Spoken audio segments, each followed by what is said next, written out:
News 24 Shivneri, निर्भीड सत्याचा बुलंद आवाज।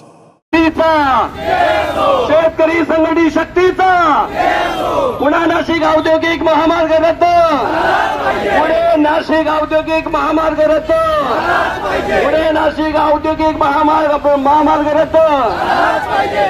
आज या ठिकाणी पुणे नाशिक औद्योगिक द्रुतगती महामार्ग क्रमांक 11 आणि या महामार्गामध्ये बाधित होणारे खेड तालुका असेल, आंबेगाव तालुका असेल, जुन्नर तालुका असेल, संगमनेर तालुका असेल, शिरूर तालुका असेल, या 5 तालुक्यातील या ठिकाणी आलेले सर्व बाधित शेतकरी आणि बांधवांनो, आज या ठिकाणी आपणाला या ठिकाणी या आळेफाट्याच्या चौकामध्ये रस्ता रोको आंदोलन करण्याची वेळ का आली या संदर्भामध्ये आपण या ठिकाणी जमलो आहोत।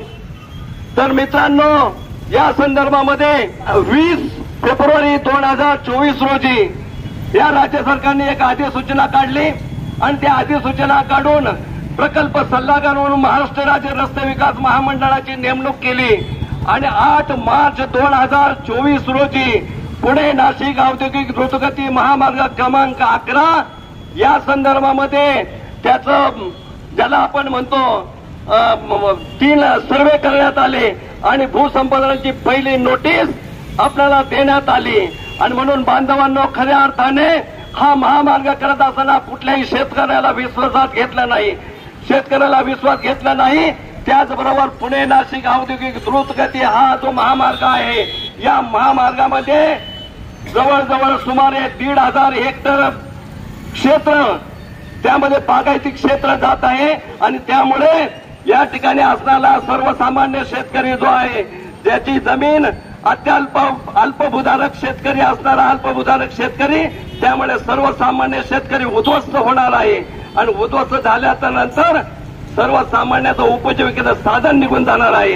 म्हणून राज्य सरकारने घातलेला हा जो घाट आहे, हा आम्ही कदापि सहन करणार नाही। कुठल्याही परिस्थितीमध्ये पुणे नाशिक औद्योगिक द्रुतगती महामार्ग जो राज्य सरकारने होऊ घातलेला आहे, पुणे नाशिक राष्ट्रीय महामार्ग अस्तित्वात असताना समांतर तोच म्हणजे आळाफाट्यापासून 6 किलोमीटर अंतरावरती राजुरी गाव आहे आणि त्या ठिकाणावरनं हा रस्ता नेला जातोय आणि म्हणून अशा पद्धतीने एक रस्ता असताना दुसऱ्या रस्त्याची आवश्यकता नाही असे असताना देखील राज्य सरकार हा रस्ता होऊ घालत आहे। परंतु सरकारचा हा जो डाव आहे, कदापि हा जनता हा शेतकरी कदापि होऊ देणार नाही असं या निमित्ताने आपणा सर्वांना सांगतो। बांधवांनो, या राज्य सरकारने 8 मार्च 2024 रोजी जी अधिसूचना काढली आणि अधिसूचना काढत असताना 1955 कलम 3 प्रमाणे हे सक्तीच्या भूसंपादनाची नोटीस दिली आणि त्या निमित्ताने बांधवांना सर्वसामान्य शेतकरी हा उद्ध्वस्त होणार आहे, सर्वसामान्य शेतकरी रस्त्यावर येणार आहे। म्हणून आता शेतकऱ्यांना एकच केलं पाहिजे, या संदर्भामध्ये राज्य सरकारने कुठल्याही स्वरूपामध्ये द्रोण असू द्या, कुठल्याही स्वरूपाची मोजणी असू द्या, कदापि कुठल्याही संयुक्त मोजण्याचे कुठेही सही करू नका, प्रखरपणे विरोध करा।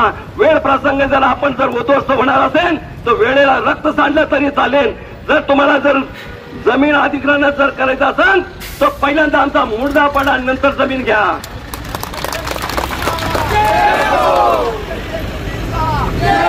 बांधवांनो, या तालुक्यामध्ये जर आपण विचार केला तर जेएमआरटी प्रकल्प झाला या जुन्नर तालुक्यात। जेएमआरटी प्रकल्पामुळे या ठिकाणी कुठलाही एमआयडीसी होत नाही, कुठल्याही उपजीविकेचं दुसरं साधन नाही। या ठिकाणी शेती आणि शेतीवर असणारा दुग्ध व्यवसाय, याच्या पलीकडे शेतकऱ्याला दुसरा रोजगार नाही। आणि अशा परिस्थितीमध्ये या सरकारने आता जे काही नोटिफिकेशन काढलेलं आहे, नोटिफिकेशन काढलं ते 8 मार्च 2024 रोजी येणाऱ्या काळच्या हे जे नोटिफिकेशन त्याचा कार्यकाळ जो होता तो होता 1 वर्षाचा, तो कार्यकाळ संपलेला आहे। म्हणून या निमित्ताने राज्य सरकारला विनंती करत आहोत का सरकारने हे जे काही नोटिफिकेशन काढलेलं आहे याचा कार्यकाळ संपलेला आहे आणि या तमाम शेतकरी बांधवांची मागणी आहे का या ठिकाणी बागायती क्षेत्र वगळून जे अप्रगत जो भाग आहे, डोंगराळ भाग आहे, आमचा त्याला विरोध नाही, पण बागायती पट्ट्यातून हा जो रस्ता नेला जात आहे याला प्रखरपणे शेतकऱ्यांचा विरोध आहे। म्हणून हा रस्ता कुठल्याही परिस्थितीमध्ये रद्द झालाच पाहिजे ही या पट्ट्यातील शेतकऱ्यांची आग्रही मागणी आहे. आणि बांधवांनो, जो आता या पट्ट्यामध्ये जे हा जो आता रस्ता होऊ घातलेला आहे, या माध्यमातून जर पाहिलं तर हा 20 फुटावर उंचीवरनं हा रस्ता नेला जात आहे. 110 मीटर रुंदीचा, म्हणजे जवळजवळ 365 फूट. 10 लेनचा जर रस्ता म्हणलं तर एका लेनला 11 फूट लागतात. 10 लेनचा जर घेतला, 10 लेनचा घेतला तर म्हणलं 110 फूट, परत 90 फूट पकडले 200 फूट, 365 फूटची गरज काय? आणि म्हणून हे राज्य सरकार शेतकऱ्याला मातीत घालण्याचं काम करत आहे. आणि म्हणून ही जनता कदापि खपून घेणार नाही. या संदर्भामध्ये राज्य सरकारला या ठिकाणी जुन्नर असेल, आंबेगाव तालुका असेल किंवा इतर संगमनेर तालुका असेल, अनेक रस्त्यांनी संगमनेर तालुक्यामध्ये प्रांत कचेरीवर मोर्चा काढला. राजुरी असेल, या ठिकाणी उपोषण, साखळी उपोषण केलं. आणि या संदर्भामध्ये सरकारला हा रस्ता कुठल्याही परिस्थितीत रद्द करा म्हणून आग्रही मागणी केली. यावरती राज्य सरकारने स्थगिती दिली म्हणून सांगितलं. स्थगिती दिले. 27 ऑगस्टला राजुरीत उपोषण झालं. 20 ते 27 ऑगस्ट यामध्ये संवाद यात्रा काढली गेली. आणि म्हणून त्याच्यानंतर सरकारने स्थगिती दिली म्हणून सांगितलं, परंतु स्थगिती बांधवांना दिली नाही. तर यांची जी काही संपादनाची प्रक्रिया ही चालूच राहिली.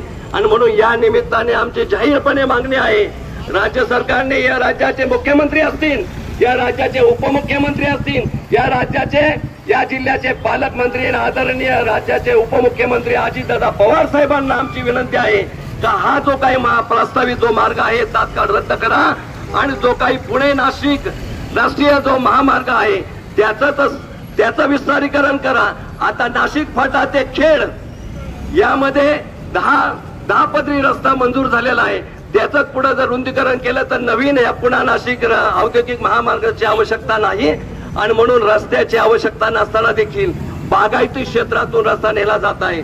2013चा कायदा सांगतो बांधवांनो, 2013च्या कायद्यामध्ये शेतकऱ्याला विश्वासात घेऊन बागायती जी काही दुपीक पद्धतीचं पीक आहे, बागायती सुपीक जमिनीतून रस्ता नेता येणार नाही अशा पद्धतीचा कायदा असताना देखील हा 2013चा मूळचा कायदा या राज्य सरकारने गुंडाळून ठेवला. आणि त्या जो 1955च्या सक्तीचा भूसंपादनाचा जो कायदा आहे त्याची अंमलबजावणी करून सक्तीचा भूसंपादन आणण्याचा प्रयत्न केला. भूसंपादन 1955च्या कायद्याची आख्यायिका जर पाहिलं, या देशाला स्वातंत्र्य मिळालं 1947ला, तेव्हा विकासाच्या दृष्टिकोनातून जेव्हा करत बसली तेव्हा असणारे या देशातले असणारे संस्थानिक असतील, वतनदार असतील, जमीनदार असतील, यांच्याकडनं जमिनी घेण्याचा प्रयत्न म्हणून भूसंपादन सक्तीचा कायदा 1955 आणला. अरे आमचा अल्पभूधारक शेतकरी हा काही जमीनदार आहे का, वतनदार आहे का, संस्थानिक आहे का, त्याच्या जमिनीवरती आपण त्याला बेगर उद्ध्वस्त करण्याचा डाव आपण आखत आहात. ही राजकीय नेते मंडळी आणि राजकीय नेते मंडळी असणारे ठेकेदार हे मिली भगत आहे. सर्वसामान्य जनतेला चिरडून यांचा जो घाट चाललेला आहे, परंतु ही जनता कदापि खपून घेणार नाही. वेळ प्रसंगाला रस्त्यावर उतरू, रक्त सांडलं तरी चालेल, घरात सोडून मिळण्यापेक्षा रस्त्यावर उतरून मरायचं बेहतर.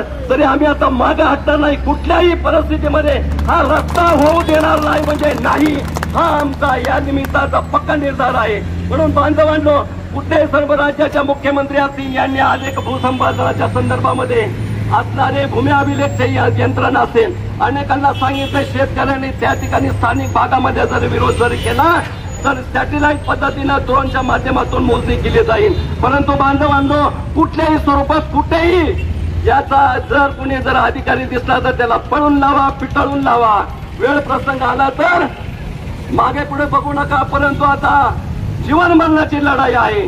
आज आहे तर आहे, नाहीतर आपल्याला रस्त्यावर आल्याशिवाय रस्त्यावर लढून मरू. परंतु आता या जमिनीचा बागायती जमीन या देशामध्ये जमीन तयार होत्या कुठे जगामध्ये जमीन क्षेत्र कमी होत चाललेलं आहे.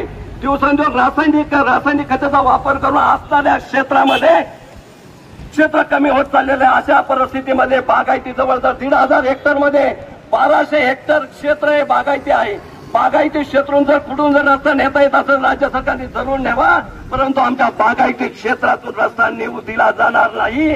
आज आमचं जाहीर आव्हान आहे. आणि जर या संदर्भामध्ये आपणा सर्वांना या निमित्ताने मी सांगू इच्छितो, राज्याचे उपमुख्यमंत्री असतील, मुख्यमंत्री असतील, राज्याचे पालक, या जिल्ह्याचे पालकमंत्री अजितदादा पवार साहेब, आपणाला जाहीरपणे मी आवाहन करतो, जर हा रस्ता येणाऱ्या कालावधीमध्ये आपण रद्द केला नाही तर आपल्या घरापुढं, आपल्या निवासस्थानापुढं ही जनता हजारोच्या संख्येने हत्याग्रह आंदोलन करीन, उपोषण करीन. जोपर्यंत हा रस्ता रद्द होत नाही तोपर्यंत आम्ही त्या ठिकाणावर उठणार नाही.